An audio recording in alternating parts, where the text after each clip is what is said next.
গতকাল সকাল থেকে অনুষ্ঠিত নির্বাচন শেষ হয় 4:30টায়। আর ফলাফল ঘোষণার সময় কখনো বিএনপি এগিয়ে, আবার কখনো জামায়াতের জোট এগিয়ে। তেমনই ঘটেছে ঢাকা 10 আসনে। তবে সবকিছু জল্পনা কল্পনা ছাপিয়ে অবশেষে বিজয়ের মালা পড়েছেন শেখ রবিউল আলম। ত্রয়োদশ জাতীয় সংসদ নির্বাচনে ঢাকা 10 আসনে ফলাফল ঘোষণা করা হয়েছে। এ আসনের বাংলাদেশ জাতীয়তাবাদী দল বিএনপির প্রার্থী শেখ রবিউল আলম ধানের শীষ প্রতীকে 80,436 ভোট পেয়ে জয়লাভ করেন। ভিম লিকুইড এখন মাত্র 50 টাকা, তেল চর্বি পরিষ্কার করে এক ধোয়াতেই। আজ সকালে ঢাকা বিভাগীয় কমিশনার কার্যালয় থেকে রিটার্নিং কর্মকর্তা শরফুদ্দিন আহমেদ চৌধুরী নির্বাচনে এ ফল ঘোষণা করেন।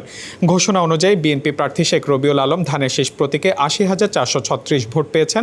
তার নিকটতম প্রতিদ্বন্দ্বী বাংলাদেশ জামায়াতে ইসলামের মোহাম্মদ জসিমউদ্দিন সরকার দাঁড়িপাল্লায় পেয়েছেন 77,136 ভোট।